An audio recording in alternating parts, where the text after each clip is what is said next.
Many believe that when we die, we leave imprints or can become attached to the places we're emotionally connected to.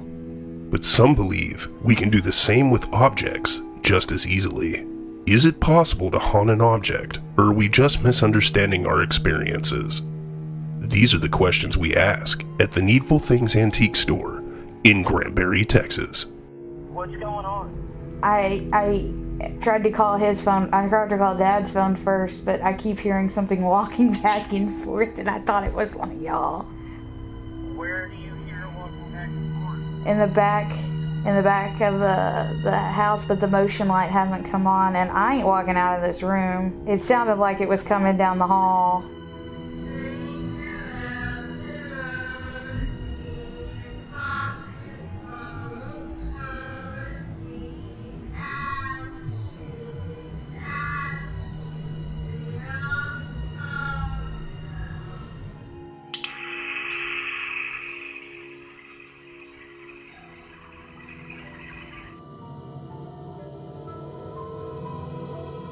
Join us during our investigation of the shop that lives up to its namesake as we dig into the history of the location and the mysterious objects within its walls. Decide for yourself if the antiques at Needful Things come with a little something more.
My name is Sunny, and I have a store in Granbury, Texas called Needful Things. We sell antique and vintage type items.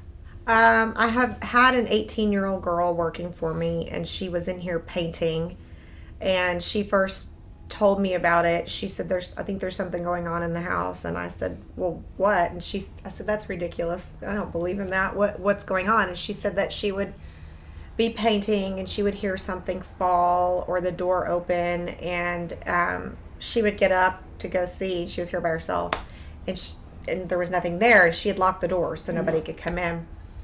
At first she kind of just blew it off, old house making noises. Then she would be painting, she would turn around and put her brush on the paint bucket, and then she'd do something, she'd come back and the brush was gone. That happened quite a few times with the paint. She was really angry about the paintbrush because then she had to go get another paintbrush. Did that freak her out at all? Well, she was trying to figure out, like, have I put it down somewhere else and I just don't remember what I've done?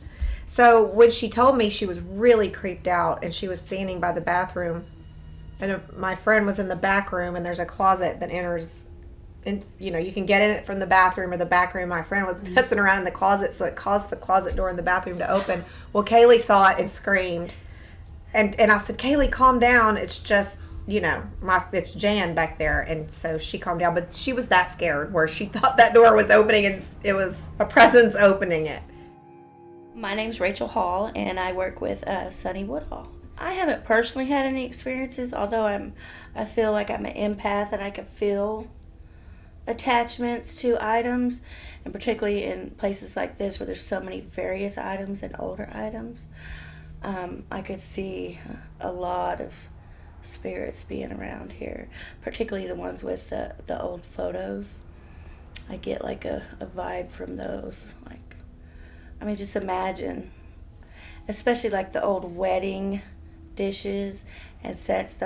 Though you know, back in those days, they marked a significant time in someone's life, and perhaps maybe the only dishes they ever had or used, and so those were special. And you can only imagine they might want to keep an eye on them, you know. So I could see that happening a lot. I don't get a negative vibe, you know. I just think it's more of a curiosity and a watchfulness, you know what I mean? So I'm interested to see what y'all's expertise comes up with. A couple weeks ago, it was storming here. It was a Saturday, and it was really dark in here because of the lightning and whatnot. And I was meeting an employee here that didn't have a key yet, and she was running late. So we always enter through the back door, which is our office/kitchen. I parked, I went in, I left all the lights out because I wanted to teach her kind of the opening process because she worked at the other shop. So I left everything off except for the front where the checkout counter is. I went ahead and turned those 2 lights on, and she was running behind, so I decided to go ahead and start opening the register. Still hadn't turned any of the lights on. As I was opening the register, I heard a door open. And that door makes a lot of noise when you open it. You have to forcefully push it with your shoulder or something, as you guys will see later. So then I heard footsteps down the hallway, and I kind of was typing in the computer, opening the point of sale, and I said, "I'm back here, Mel," really loud so she'd hear me. And I just continued what I was doing, but there was no Melanie. So I paused, and I heard footsteps go back, and the door open again and close again. And then I thought, that silly woman, she left something in the car. So I continued to do what I was doing. I finished opening the register, and there was still no Melanie. So I decided to walk down the hall, and I opened the curtain to see. It was pouring rain. I thought, has she fallen? Does she need help? But the car wasn't there. Melanie wasn't there. So I just kind of stood there for a minute in the dark, and then I ran up to the front where the light was, and I just stood there and waited for Melanie to get here. But then I kind of thought, what's going on? Because I'm not one to say I don't believe in that stuff, but that was very real enough for me to call out and tell her where I was. I think it has a lot to do with the items, not necessarily the house. I don't really get it like a haunted vibe from the house, although, you know, maybe the owner might have, the previous owner, you know, before it was a flower shop, might have an attachment to it. Not necessarily a creepy attachment, just an attachment that was my home. And, you know, the things, like they hear things falling and whatnot, you know, that might be the previous owner not particularly liking that one thing, you know, or and that's cool. You know, they give us signs like that. You know, I don't really want that there. Maybe they enjoy other things. They tend to let us know those type of things. I had another employee too call me at the other shop one day, and she said, "There's something in here messing with me." And I said, "Well, what do you mean?" She said, "Well, I keep hearing things falling off the walls, and I go back there and there's nothing." And she said, and then she would be sitting there working, and she'd hear a noise, and she'd think, "Do I have a customer in here?" So she'd go look. But so it's what I mean. I just want to know what's going on. At first, I laughed it off like old house noises. Yeah. To the girls, but until I experienced it.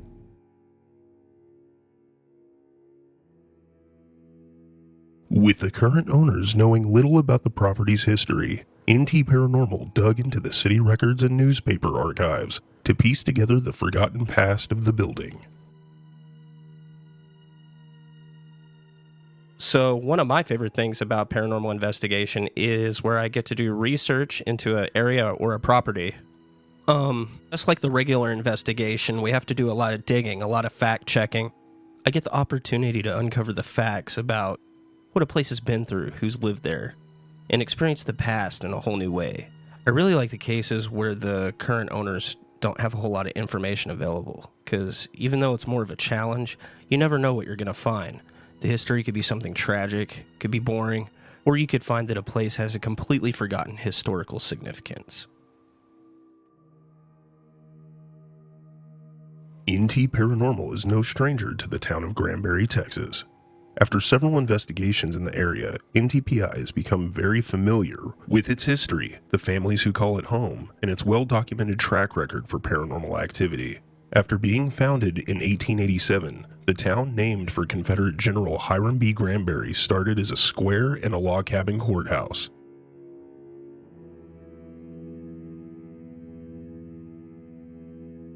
Many historic buildings on the square, including the Granbury Opera House, the Nut House Hotel, and the old Granbury Jail, are believed to be some of the most haunted locations in Texas. In the 20s, many roads in Granbury were not yet paved, and the town wasn't anywhere near the size that it is now. The Needful Things antique store can be found today at 123 South Morgan Street, but in those days, before the population boom, the property was billed as 13 Bridge Street. The house, originally built by Frank Morrison for his grandson Irvin Morrison in 1929, was originally a two-bedroom farmhouse overlooking one of the many cotton crops used to supply his business. Frank Morrison was well known for being the owner of the Granbury Gin Company, which was a prominent business for Granbury in the 20s. Later, another room would be added after a fire that started in the garage that destroyed Frank Morrison's prize Plymouth and caused enough damage to the house that the back side of it would have to be rebuilt. It would be between 1940 and 1954 that Irvin and his wife would become separated, but would continue to live at the house, working as a painter, farmer, and general contractor in Granbury. After Frank's passing in 1956, Irvin would remarry and eventually move away from the house in 1960. The property would sit vacant for several years at a time to be rented out for short stints, seeing roughly 2 new families a year until finally an owner decided to live in it themselves. Barney and Gloria Barrow made the little house on Morgan Street their home for 10 years. After enduring the loss of a daughter and a grandchild, Barney Barrow would also pass away in 1995. Gloria, who moved away, sold the house, at which point it would become commercial property. Since 1995, the property has been a resale shop, multiple antique stores, a flower shop, and a pharmacy. Most notably in 2006, it was a child advocacy center for children who were the victims of abuse. Roy Kelly, a local home builder, volunteered his services to update the facility free of charge. Children who were the victims of abuse in Hood County were taken here to be temporarily housed, interviewed, and cared for while the state figured out how best to place them into foster care. Needful Things Antique Store has seen its share of rich history, death, and emotional trauma. Could this be the reason behind the activity reported here? One witness thinks it could be something else. Could the activity at Needful Things be attributed to the energy contained within the objects themselves? Can a spirit stay attached to an object just as easily as a location? We stayed in the store overnight to find out for ourselves if Needful Things would live up to its namesake.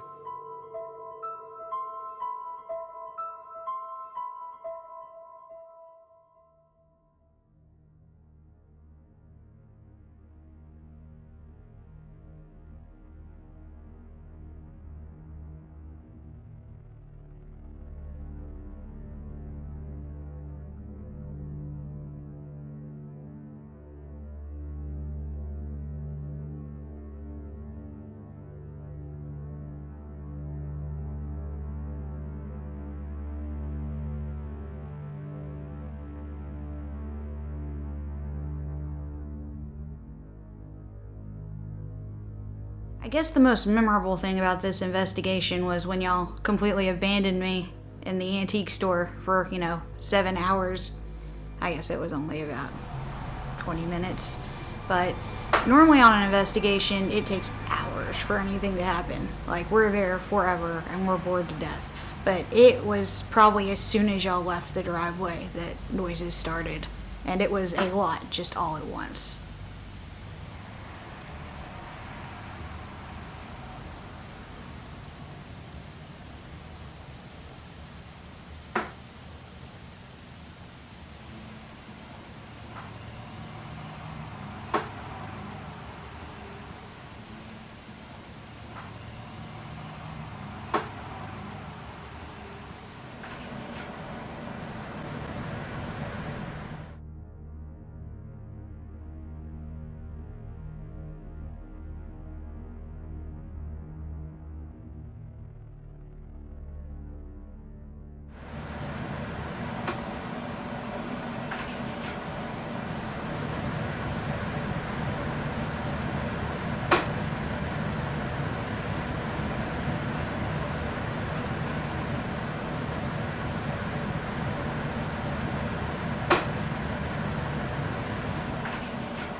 So at one point during this investigation, I called you and Dad because I had convinced myself that one of y'all had stayed back to scare me.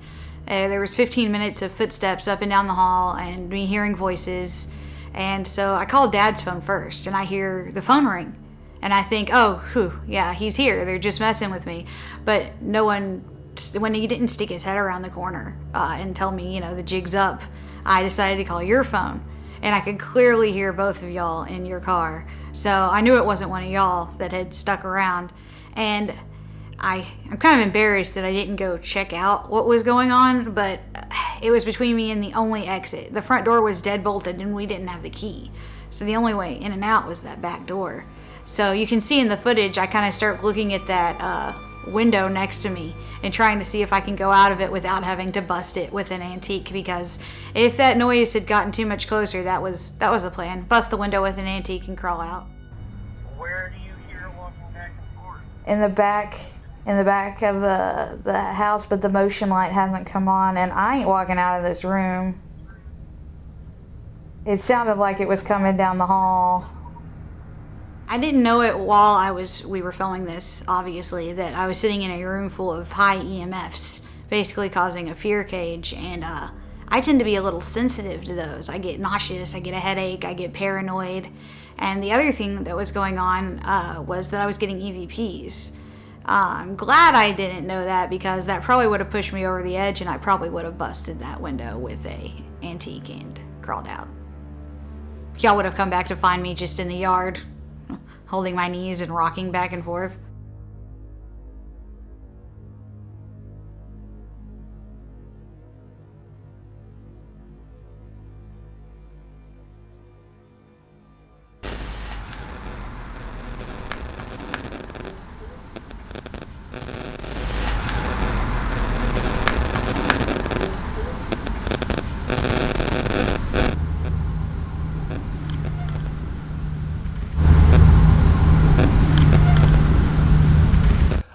We have a really good handle on what is and what isn't contamination at the time. There was a lot of banging around in the house that I was able to show was the air conditioning. I was able to go back and when we would hear the bumps and the groans and the sounds in the recording, I was able to look at the video and see like the video is shaking or the door right in front of the air handler was moving. Those were pretty easy to debunk. And the sounds that were contamination from out. One thing about the contamination was that when there were voices outside or there was a car outside or a sound from outside happening, you could hear it on every recorder at the same time. But we differentiated EVPs from that because it would only show up on 1 or 2 recording devices at a time. And I think it's really interesting that on a lot of those recordings, we can trace it from recorder to recorder going through the house. And so we can almost kind of trace the steps of something moving around, making noises and talking. Anything. There were some sounds, I think, that we debunked. There are some reflections. There's a lot of glass, a lot of mirrors. One of the parts that puzzles me are the electromagnetic readings you were getting in the front room that were very, very high levels that you would think was indicative of some kind of electrical wiring, which we found out actually comes in the back of the house, not that room. And in fact, this room, you got no readings at all. But these same magnetic anomalies were there, and then they disappeared. So absolutely everything is 0 for any kind of EMF activity for the whole place, except for in this front room. So I'm guessing all the electrical comes in this way, but it's definitely making a fear cage sort of effect in here.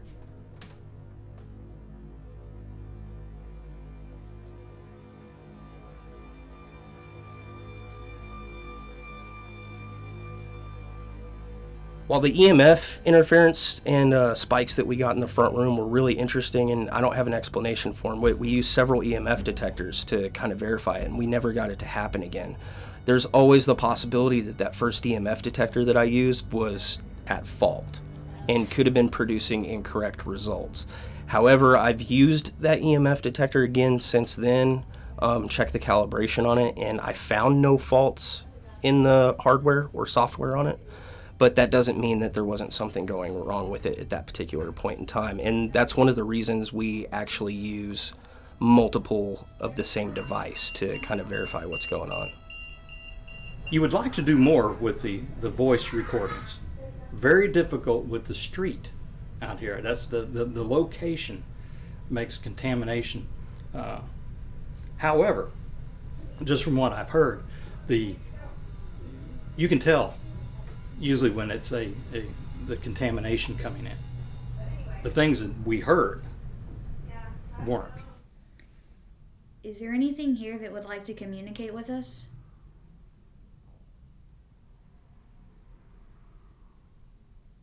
Besides traffic.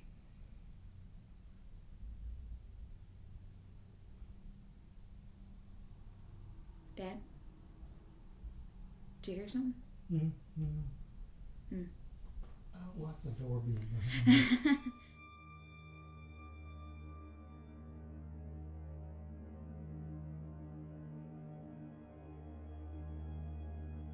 Is there anything here that would like to communicate with us?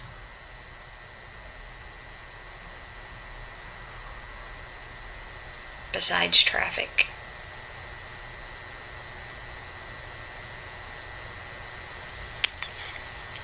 Dad? Did you hear something? I don't like the door Is there being anything here that would like to communicate with us?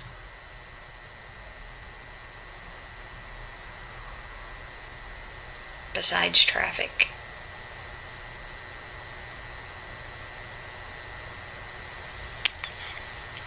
Dad? Did you hear something? I don't like the door being behind.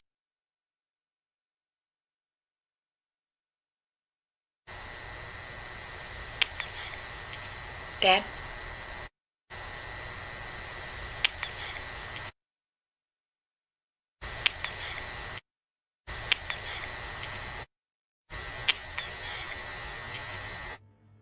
At one point during the night, we had a guy repeatedly ask us to say nursery rhymes because he thought that there were maybe some children in there, like, baby ghosts. So we called up a friend and had her daughter do some nursery rhymes over the phone. And immediately after that, we heard footsteps go up the hallway. Like a whistling? No, just a That wasn't you? No.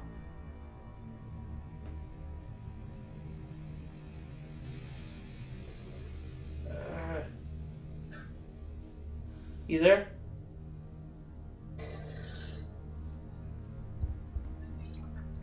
Hey, Savannah, you there? Yeah. Okay, so I'm gonna start a recorder here in a second, and I want you to try singing a nursery rhyme for us, okay?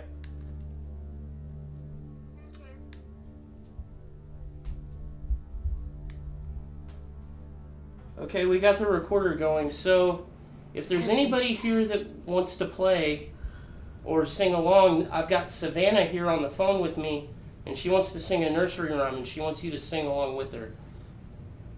Go ahead, Savannah. Ring around the rosy, a pocket full of posy, ashes, ashes, we all fall down. Okay, I'm gonna hang up on you because we just heard a bump.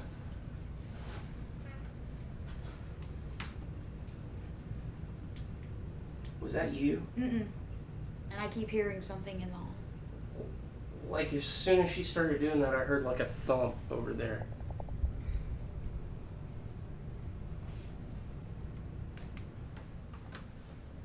I'm gonna step out in the hall if you wanna come up and touch me or something. You have my permission.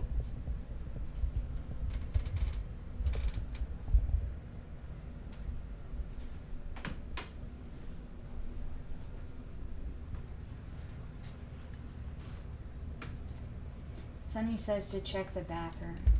Okay, look, I just looked in the bathroom and I didn't like it, so we're just gonna calm down on that, alright? Now, I know there's a stupid mannequin there just waiting to come to life.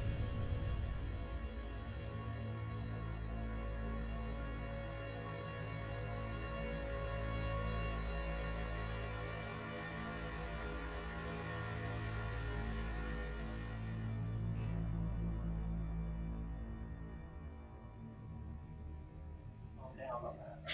Right? Now I know there's a stupid mannequin there just waiting to come to life. Now I know there's a stupid mannequin there just waiting. Now I know there's a stupid mannequin there just waiting.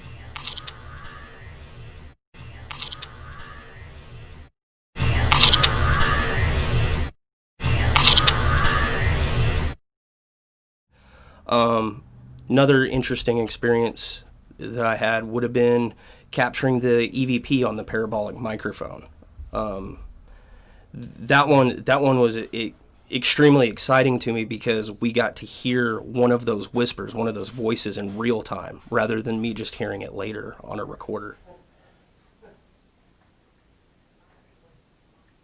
Huh?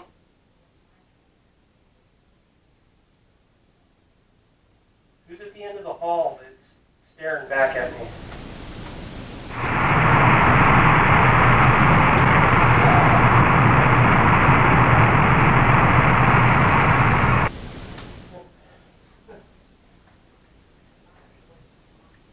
Huh?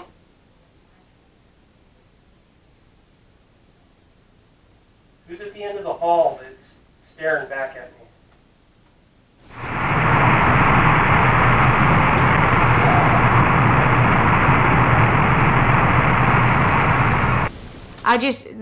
There's so many EVPs, it's hard to pick out like which one's the best or most convincing. That one's really good, the one where you're in the hallway, and I liked that we're hearing more in real time and responding to them, because you can see me respond to stuff that I'm hearing, and then you can hear it back.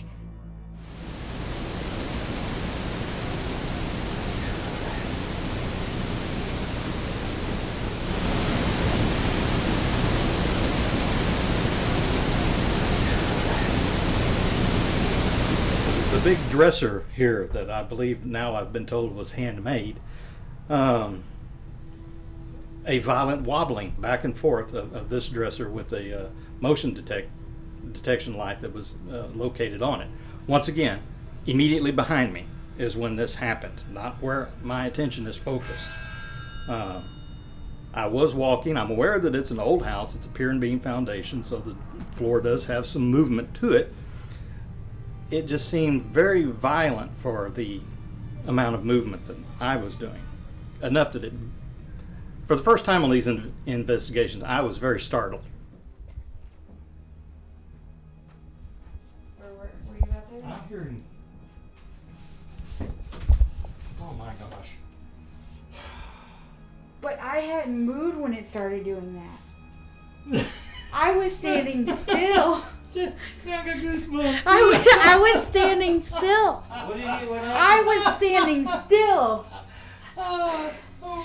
Neither one of us were moving. I'm too old for this. Neither one of us were moving. Moving what? What happened? It's doing it again.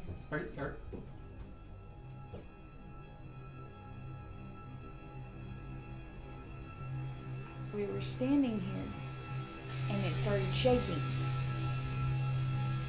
Enough that the light started waving. Was it doing it Now again? you hit there. No, not like it was before. I was moving in the hall though. Go move back in the hall. Like go everywhere. Plant your feet. We won't move.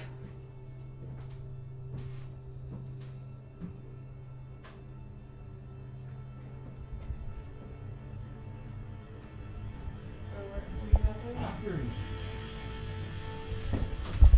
Oh my gosh. But I hadn't moved when it started doing that. I was standing still. Yeah, I got goosebumps. I was standing still. What did you? What happened? I was standing still. Neither one of us were moving. Neither one of us.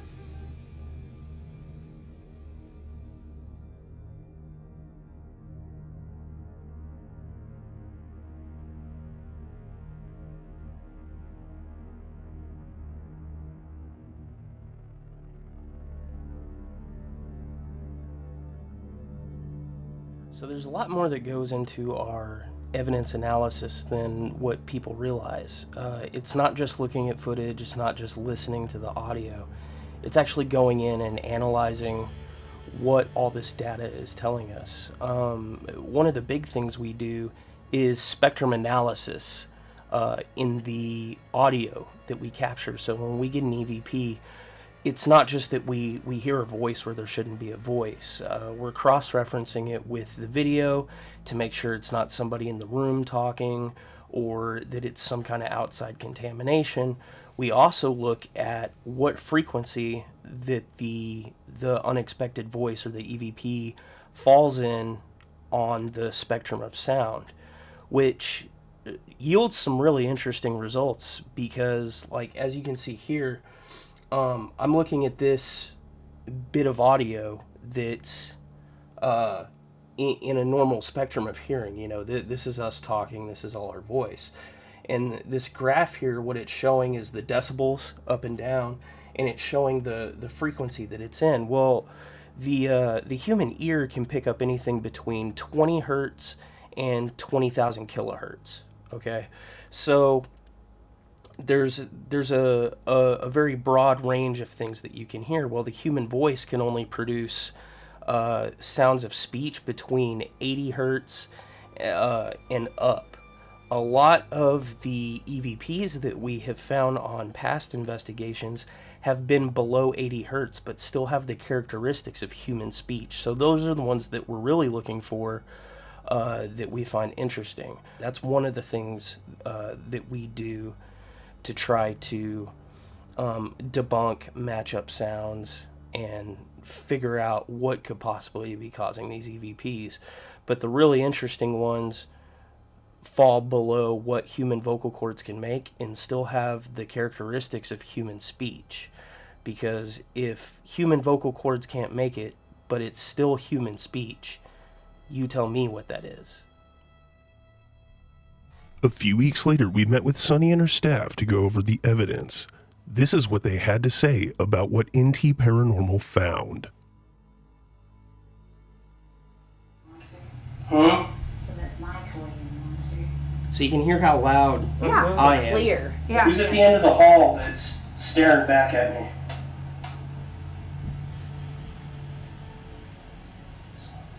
No. Oh, I got the chills! What did that say? Was it Sara again? Yes. It's the Very same audio clearly. from it. Okay, so we got that one, Yeah. and then we got something else here in a second. And she reacted to it. Yeah. She actually heard it. What was that? Yeah, what was that? I don't know. So the one thing we thought that might be was those little turbines you have outside Yeah. spinning around, because it kind of sounds like Was that. it? No, I went. They don't move. That's what I went out there to check. They don't move at Okay. all. So I'm back to not knowing what this was. Yeah. Like somebody's. And that's not old house noise. At first I thought it was old house noise, but it's not old house noise. I'm not gonna rule it out. I'm But not gonna tell you it's good. What is that? But it doesn't sound like it. No!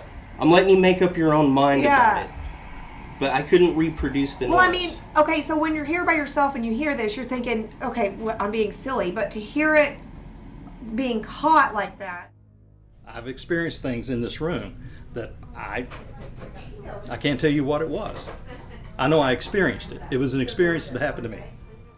I don't know if there's anything paranormal there. I think there are things we can't explain and couldn't debunk. I'd definitely like to go back, but I'm, as usual, completely unwilling to say that, yes, it's haunted.